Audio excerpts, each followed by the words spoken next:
ইউএসএতেই 150 মিলিয়নেরও বেশি মানুষের কাছে লিমিটেড ট্রান্সপোর্টেশন আছে, তার মানে প্রায় অর্ধেক জনসংখ্যা।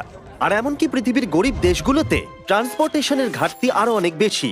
1 বছর আগে যখন আমরা কেনিয়াতে শুদ্ধ পানীয় জলের ঘাটতির কথা জানতে পারি, তখন আমরা ওয়াটার ডেলিভারি যারা করে তাদেরকে অনেক বাইকস দিয়েছি, কারণ তারা প্রতিদিন 10 মাইলেরও বেশি ভারী সাইকেল নিয়ে যাতায়াত করে মাত্র $7 করে রোজগার করবার জন্য।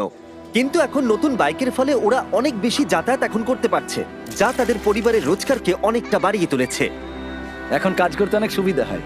আর এখানকার সম্প্রদায়ের ওপর এর প্রভাব দেখবার পরে আমরা আমাদের পার্টনার ইলেকট্রিক বাইকের কাছে গেলাম সাহায্য চাইতে, এটা মনে করে যে ওরা আমাদের 13টা বিচ ফিলান্থ্রপি ভিডিওসকে স্পন্সর করেছে। আর আমার মনে হয় আপনারা শুনে অবাক হবেন না যে ওরা $6 লাখ ইলেকট্রিক বাইক ডোনেট করেছে। আর তারপর আমরা আপনাদেরকে এমন একজন মানুষকে নমিনেট করতে বলেছি যার জীবনে ট্রান্সপোর্টেশনের অত্যন্ত প্রয়োজন আছে। আর প্রয়োজনীয় মানুষদের অনেক অনেক ভিডিও পাওয়ার পরে আমরা সেগুলোকে গিভঅ্যাওয়ে করার জন্য খুবই এক্সাইটেড হয়ে উঠেছিলাম। ওই বাইকটা আমার লাইফ চেঞ্জ করে দিতে পারে। এটা পেলে আমার আর আমার হাজবেন্ডের খুব সাহায্য হবে। আমরা এই বিশাল গিভঅ্যাওয়েটা শুরু করব নর্থ ক্যারোলিনা থেকে, যেখানে ড্যারেন প্রথম বাইক গিভঅ্যাওয়ে করবে 600টা বাইকের মধ্যে। এ হলো মারিয়া, যে 2জন সন্তানের সিঙ্গেল মাদার। তিনি দিনে 14 ঘন্টা বাসন ধোয়ার কাজ করেন, শুধুমাত্র তার কম পারিশ্রমিকের বেশিরভাগটা গুয়েতামালায় তার সন্তানদের কাছে পাঠানোর জন্য, যাদেরকে তিনি অনেক বছর দেখেননি। আমি এখানে অনেক বছর ধরে আছি, প্রায় 5 বছর হয়ে গেল। আর এত ঘন্টা কাজ করার পরেও তাকে প্রতিদিন বেশ কয়েক মাইল হাঁটতে হয় শুধুমাত্র কাজের জায়গায় যাতায়াত করবার জন্য। সমস্ত বাইকের মধ্যে এটা প্রথম বাইক যেটা আমরা গিভ অ্যাওয়ে করতে চলেছি। আর যেহেতু এটা প্রথম বাইক, তাই আমরা মারিয়াকে আরো এক্সট্রা $5000 ক্যাশ দিয়ে সারপ্রাইজ দেব। ঠিক আছে, চলো ওকে সারপ্রাইজ দেওয়া যাক। আমি তোমার জন্য একটা গিফট এনেছি। মারিয়া আমাদের বলল যা কিছু ওর কাছে বেঁচে যায় সেগুলো ও গ্রামের গরিব বাচ্চাদের খাওয়াবার জন্য দান করে দেয়। তাই আমরা $5000 দেবার পরেও 7000 আরো এক্সট্রা দিয়ে তাকে অবাক করে দিলাম, যাতে সে গুয়েতামালায় তার গ্রামকে আরো বেশি সাহায্য করতে পারে। এই বাইকের সাহায্যে মারিয়া খুব সহজেই তার কাজের জায়গায় 10 মিনিটের মধ্যে পৌঁছে যাবে। কাজে না যেতে পারা, স্কুলে না যেতে পারা, বা মেডিকেল অ্যাপয়েন্টমেন্টে যেতে না পারা, এরকম আরো অনেক অনেক সমস্যার মানুষ সম্মুখীন হয়, এবং এর ফলে তারা যে পরিস্থিতির মধ্যে রয়েছে তাতেই তারা আটকে পড়ে। আপনারা যদি ভাবেন এটা স্পেশাল, তাহলে দাঁড়ান, এখনো 599টা বাকি আছে। এটা দারুণ হতে চলেছে। এটা কি? এই দেখো, এটা এসে গেছে। দারুণ দেখাচ্ছে। আমি এখন অনেক সময় বাঁচাতে পারছি। তোমাদেরকে অনেক ধন্যবাদ। এবার আমরা কনরাডের সাথে দেখা করলাম। তাকে প্রতিদিন 4 ঘন্টা হাঁটতে হয় তার কাজের জায়গায় পৌঁছানোর জন্য। আমি এমন একজন ব্যক্তি যাকে সপ্তাহে 80 ঘন্টা কাজ করতে হয়, কিন্তু আমার কাছে যাতায়াতের কোনো ব্যবস্থা না থাকায় 40 ঘন্টাটাও আমার কাছে খুব চ্যালেঞ্জিং হয়ে ওঠে।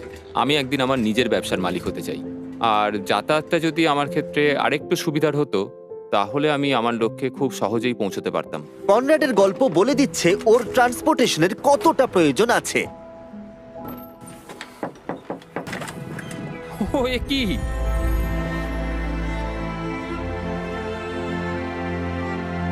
এই বাইকটা এখন থেকে প্রতিদিন কনরাডের 3 ঘন্টা সময় বাঁচিয়ে দেবে। এখন থেকে আমার যাতায়াত নিয়ে আর কোনো সমস্যা রইল না। এবার আমি আমার জীবনের পরবর্তী লক্ষ্যের দিকে এগিয়ে যেতে পারবো। আমার বিশ্বাস হচ্ছে না যে এখনো 400টারও বেশি বাইক বাকি আছে। এই নাও, এটা কি? এটা আমার। এটা বাইকটাকে একবার দেখো। ও ভাই, thank you Mister Beast. Thank you so much. Thank you very much. आपको नहीं पता है मेरे लिए कितना मायने रखता है। এটা তো দারুণ। Thanks. Thank you. Thank you, এতে আমার অনেক সাহায্য হয়েছে। তারপর আমরা অ্যামান্ডা আর সুসানের সাথে দেখা করলাম। এনারা ইন্টারফেথ রিফিউজি সেন্টারের হয়ে কাজ করেন, যারা তাদের জীবন উৎসর্গ করেছে হাজারেরও বেশি রিফিউজিকে সাহায্য করবার জন্য, আর তাদের স্বাভাবিক জীবনযাপনের জন্য অনেক কিছু দান করেছেন। ওরা তাদের সংস্কৃতি, ভাষা, এমনকি পরিবারকেও ছেড়ে দিয়েছে। আমরা তাদের জীবনের সবচেয়ে খারাপ সময় দেখাশোনা করতে পেরেছি। আর এত চেষ্টা সত্ত্বেও ট্রান্সপোর্টেশনের অভাব অনেকটা প্রতিকূল করে তুলেছে রিফিউজিদের সভ্য সমাজের অংশ হয়ে উঠতে। ওদের কোথাও যাওয়ার জন্য ভলেন্টিয়ার আর কর্মচারীদের উপর নির্ভরশীল হয়ে থাকতে হয়। একটা ভালো ট্রান্সপোর্টেশন অনেক রিফিউজির জীবন বদলে দিতে পারে। তাই আমরা 10টা ইলেকট্রিক বাইক রিফিউজি সেন্টারে ডোনেট করার সিদ্ধান্ত নিলাম। এই বাইকগুলো রিফিউজিদের সাহায্য করবে ঘুরে বেড়াতে, তাদের কাজে যেতে, এমনকি সমাজের সাথে মেলামেশা করতেও। আমরা অনেকটা করে ফেলেছি, কিন্তু এখনো 200টা বাইক গিভঅ্যাওয়ে করা বাকি আছে, যার মূল্য হতে পারে প্রায় $2 লাখ। আর আমি জানি না কেন ওরা আমাদেরকে এই বাইকগুলো ফ্রিতে দিচ্ছে। Shout out electric bike. চলো বাকিদেরকে সাহায্য করি। বক্সটাকে একবার দেখো। এটা এসে গেছে। Thank you Beast philanthropy. Thank you Mister Beast. Thank you.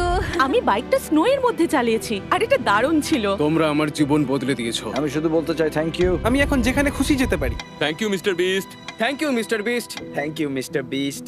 এটা দেওয়ার জন্য অনেক ধন্যবাদ। আমি তোমাদের কাছে কৃতজ্ঞ। তোমাদের সবাইকে অনেক অনেক ধন্যবাদ। আর এখন সময় আমাদের শেষ ই বাইকটা দেবার। এ হলো রেজনাল্ড। ইনি 12 বছরেরও বেশি এই কমিউনিটি সেন্টারে আছেন আর মানুষদেরকে সাহায্য করছেন। আমি আমার মেয়েদের আর আমার নাতি নাতনিদের কাছ থেকে অনুপ্রেরণা পাই। আপনি ভালো কিছু করলে আপনি তার ভালো ফলই পাবেন। আর যদিও তিনি চারপাশের মানুষদের উপরে তার ভালো কাজের প্রভাব বিস্তার করছেন, তবুও তাকে প্রতিদিন কাজে যাওয়ার জন্য 1 ঘন্টা হেঁটে বাস স্টপে পৌঁছতে হয়। আমি যদি এটার বদলে ট্রান্সপোর্টেশনের অন্য ব্যবস্থা পেতাম তাহলে সেটা খুবই ভালো হতো। আমি আরো তাড়াতাড়ি বিভিন্ন কাজগুলো করতে পারতাম আর আমি বাচ্চাদের সাথেও আরো বেশি সময় কাটাতে পারতাম। একটা ভালো ট্রান্সপোর্টেশন পেলে রেজনাল্ড তার পরিবারের সাথে বেশি সময় কাটাতে পারবে। ওয়াও! অনেক অনেক ধন্যবাদ, অনেক অনেক ধন্যবাদ। ইলেকট্রিক ই বাইকের এই অসামান্য ডোনেশনের ফলে আমরা সুযোগ পেয়েছি মানুষকে সেই অপরচুনিটি দেওয়ার, যাতে তারা তাদের যাতায়াত ব্যবস্থাকে আরো মসৃণ করে তুলতে পারে। ইলেকট্রিক ই বাইক প্রতিবারের মতো এবারেও এগিয়ে এসেছে। যদিও ওরা কিছু চায় না, শুধু মানুষদেরকে সাহায্য করতে ওরা আমাদের সাহায্য করে। আর এই ভিডিওতে ওরা আমাদের $6 লাখ বাইক দিয়েছে। আর আপনারা যদি ভাবেন সত্যিই কোনো ব্র্যান্ড মানুষদের সাহায্য করার কথা ভাবে কিনা, তাহলে আপনারা ইলেকট্রিক ই বাইকের কথা মনে করবেন। যদি কোনো ব্র্যান্ডকে আপনি সাহায্য করতে চান, তাহলে এদেরকে করুন, আমাদের সাবস্ক্রাইব করুন, না হলে ড্যারেন কাঁদবে। প্লিজ আমাকে কাঁদতে দিও না।